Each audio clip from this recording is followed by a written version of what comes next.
Good morning, everyone. It's another Celtic match day. We're here live, building up to Celtic versus Aberdeen at Pittodrie in the Scottish Premiership. I am your host, John McGinley. We've got Tony Haggerty in situ at Pittodrie. Before we get Tony's thoughts on today and the team, I'm going to run through today's lineup because we like to kick things off that way. The team today is a fairly predictable starting 11 from Brendan Rodgers, probably what you thought you would go with. Kasper Schmeichel in goal, with a back four of Alistair Johnston, Cameron Carter-Vickers, Liam Scales and Kieran Tierney.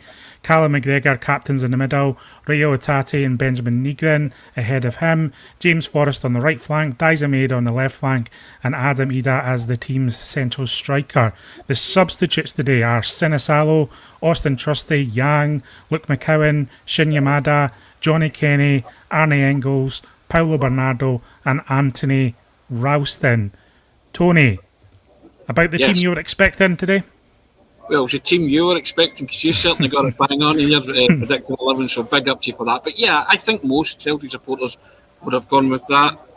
Maybe that's the strongest 11 at this, or arguably the strongest 11 at this moment in time. Also, we might want to see Shin Yamada come into that reckoning. But yeah, I'm fairly happy with that team, John.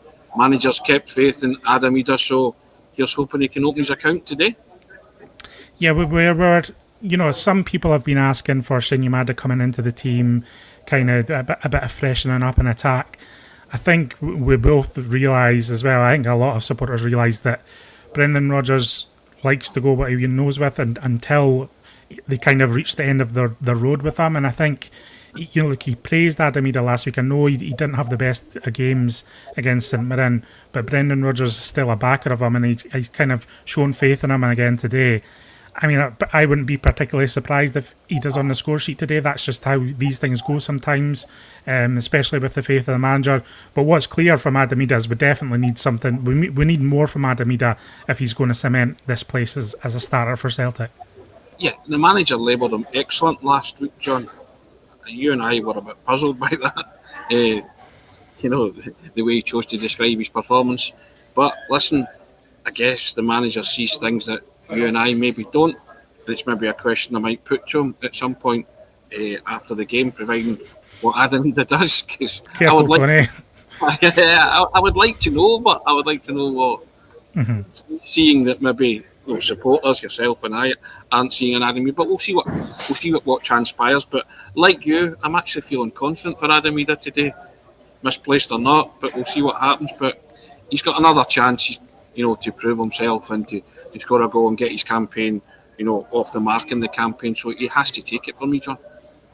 Hello to everyone in the live chat, by the way. It's nice to see you join us. Give us your thoughts on today's team and we'll bring in some comments later on, as well as your predictions for a scoreline later today.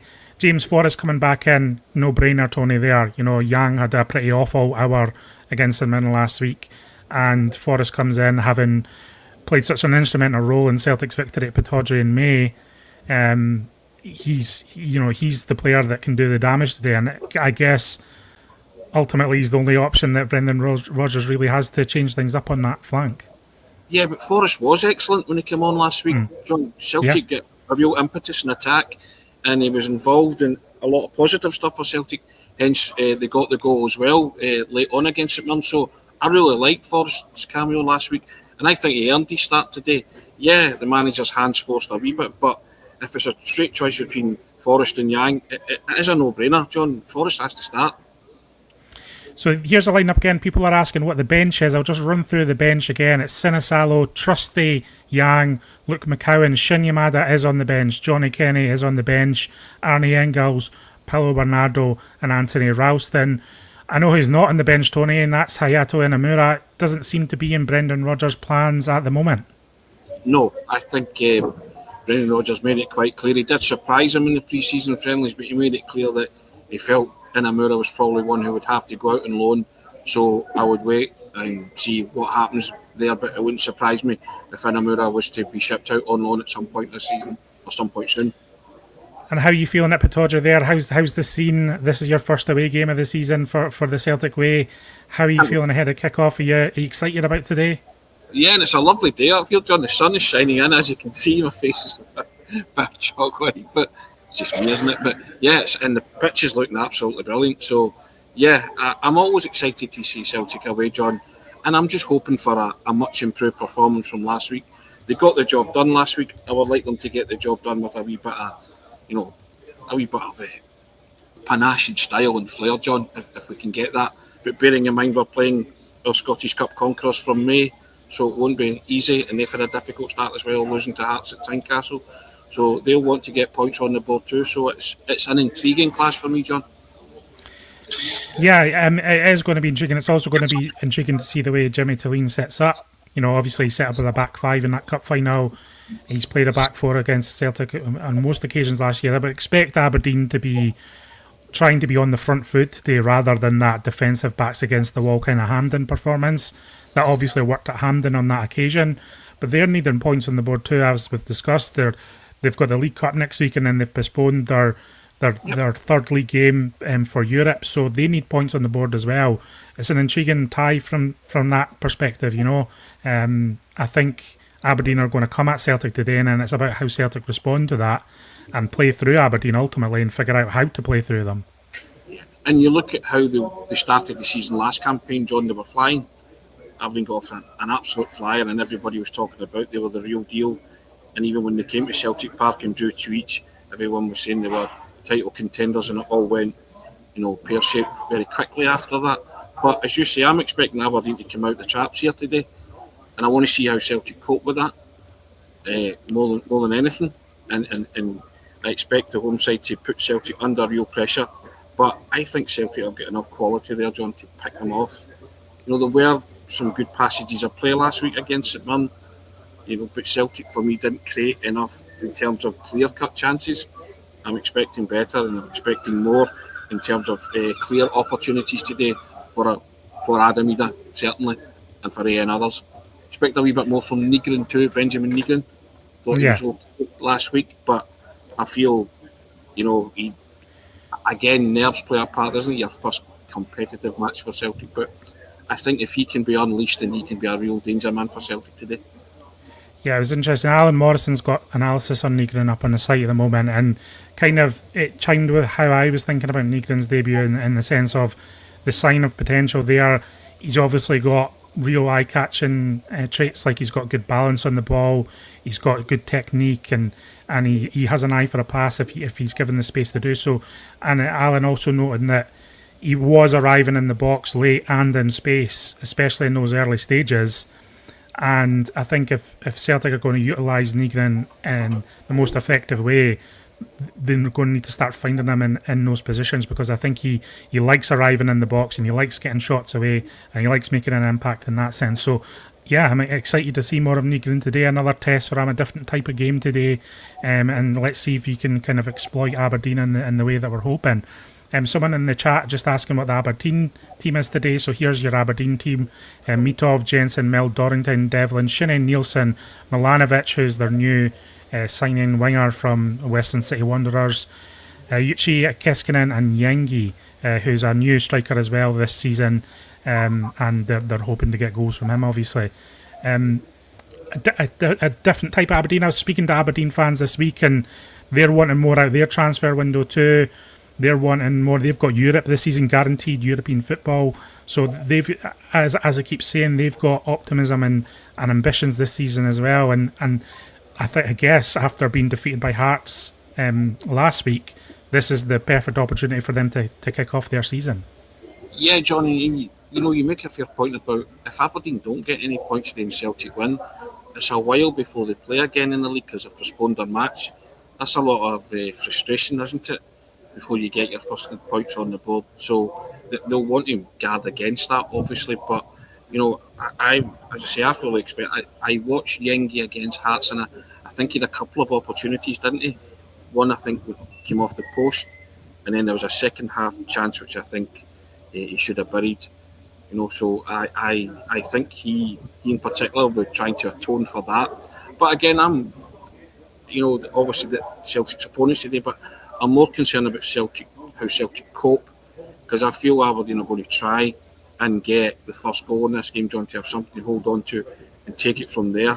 So I'm fully, I want Celtic to be comfortable with that, to be able to deal with that, and as I say, pick holes in the Aberdeen defence, utilising Nygren. I mean, I think if Nygren scores that chance against St Mirren, he's denied by a wonder save, but see if that goes in, I think his confidence levels rise and he goes on to boss that game. I just think he was denied that his first openings account by a wonder save, and and I just thought, right, but I did like the look of that, John, because that was the thing that you were talking about there, that he was in that position, and he's really unlucky. I mean, he has cracked it hard as he can, and the goalie's reflexes, and they've touched it onto the crossbar, so that's what I liked about Nygren. He was in those positions, so I'm looking for more of that today, John, and hopefully he maybe gets the rub of the green, a bit of luck, but some of those, that shot certainly deserved last week. TGK asking, Inamura injured? No indication from Brendan on Friday. No, I don't believe so. No, he was asked if there was any concerns or fitness concerns going into this one, and he said it was a clean bill of health, obviously apart from Jota. So I don't think Inamura's injured. I just think he's not making the match squad for whatever reason at the moment. I just bring in some more comments. Charlie McGarvey saying that's possibly the weakest squad we've started a season with for years. I think there's an element of truth to that. Someone else is asking why is Inamura not being picked. I guess that is a question that Brendan Rodgers is yet to be faced with. I guess he'll just say he can only pick so many players in the squad. That was his answer on Yamada. A very short answer, not short in the sense of length, but in terms of attitude. Tony, he wasn't quite happy being asked about Yamada on Friday, but I thought it was a fair enough question to be honest. He was very cut about Yamada, wasn't it? Let's be honest. So, it was a fair question, John, because it was a question you and I had spoken about in the group chat immediately after the St Mirren game, wasn't it? And so, if it's uppermost in our minds, then I thought it'd be uppermost in other people. So, it's fair game to ask it. Again, Brendan Rodgers is an adult and he can answer questions in whatever way he chooses and sees fit. He's a manager of Celtic. But I thought he was a wee bit cut with that response, John, and I don't know if it upped him or angered him. It might just be one of those ones, the way things are phrased sometimes can get a manager's back up the wrong way, just stuff like that. So it might not even be the topic, but it was notable the way he answered it for me. Tom Dahl saying Yamada should get a chance as a winger in the interim to see what he offers if he isn't going to give him a chance as a 9.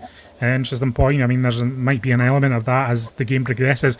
I think what's clear is we're probably only going to get an hour out of James Forrest today. I can't see him completing an entire 90 minutes, so we're going to see some sort of option on that right flank, whether it's Nygren moving perhaps, or Yamada coming in, or Yang coming in off the bench. And as we've seen in the past, Yang can make an impact off the bench, Tony.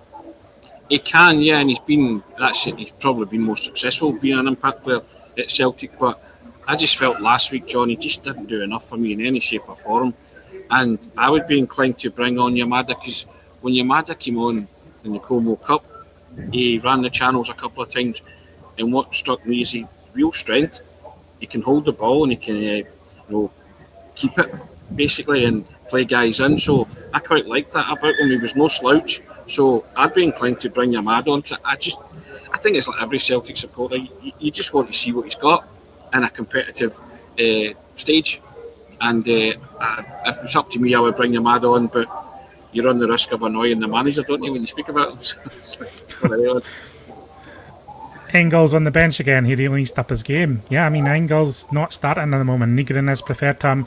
I think rightly so at this stage, just based on what we saw across pre-season. I think that's a fairly justified selection.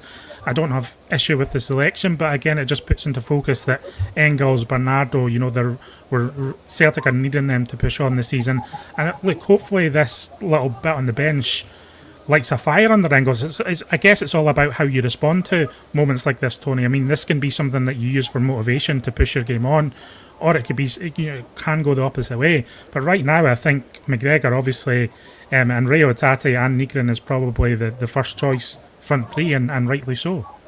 It's the first choice midfield for me at this minute, John. I took a lot of stick last season when I was talking about Engels, because it was there in dispatches, but I always said I needed more from Engels. And it's clearly the same. The manager's seen the same things. You take no joy in it, in proving to be right. about Engels, but he needs to produce more, John. There's a talented footballer there. I was never knocking his talent and not saying he can't play the game, but he needs to produce more, John. And I think at this minute in time, the manager's saying to him, right, I brought in this player, he's going to play Nygren, and it is up to you to say to me, right, okay, I'll take that in the spirit that it's meant, and I'll knuckle down and I'll fight my way back into this team. Again, we're well stocked for midfielders, John, and if you get guys coming on, making an impact and get points to prove, I think that augurs well. Look, McCowan keeps doing it, doesn't he? His best performances for Celtic have been from the bench, haven't they? Yet when he started, it's maybe not happened for him, but he never lets you down when he comes off the bench. So I'm looking at somebody like Engels to say, right, okay, take this Nygren challenge for what it is. It's a challenge to him to say, right, I need to up my game if I'm going to be a regular fixture in this team, and surely that can only be a good thing, John, moving forward. Okay, Tony, predictions before the DJ entirely plays you off with the tunes. Give us your thoughts. What's your score prediction today, Tony? I'm going to say 3-1 to Celtic, John. Yeah. And I had exactly the same in my head, not to be boring, but had exactly the same in my head, 3-1 to Celtic today. I think there's goals in this one. I think Aberdeen will look to assert themselves on the game as well. And we just hope that Celtic can deal with that. I mean, evidence suggests in recent history that Celtic can do that against Aberdeen, which I guess is why we're pretty confident about another 3 points today. I believe they're unbeaten in the last 17 trips to Pittodrie, John, Celtic, so that's a decent record, isn't it? Hopefully they can maintain that today, but I prefer all 3 points, John. Hazel saying 3-0 to Celtic.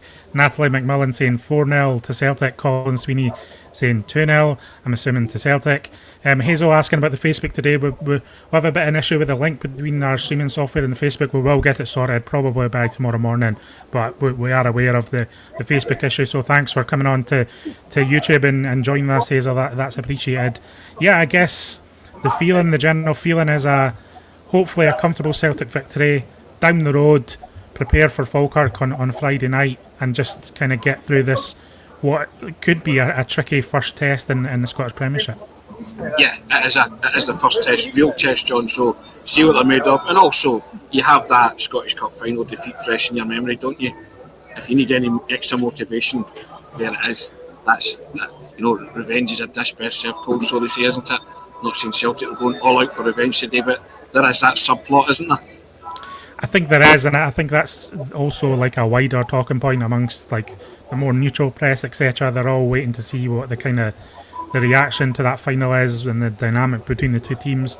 It's fairly interesting. I think there'll be a lot of chat about the cup final on Sky Sports today. just my hunch. But yeah, we'll see. We'll see how it all develops, and we'll be here after the game, everyone. We'll have full analysis on the website. We'll have player ratings on the website, and on YouTube later on. Myself and Tony will reconvene after Tony has spoken to the manager to see what Brendan Rodgers was saying about the match, and also Tony's thoughts on the game and my thoughts on the game. So thanks for joining us live at the moment. We'll see you after the game, whenever Tony's back in the press box, back in front of his computer, and hopefully it's a Celtic victory and we're all smiling later on, Tony. Yeah, that's all we can ask for, John. Get the job done and up the road with the 3 points in the bag, as they say. Perfect. Thank you, everyone. Thanks for joining us. Until next time, we'll see you on this Celtic Way.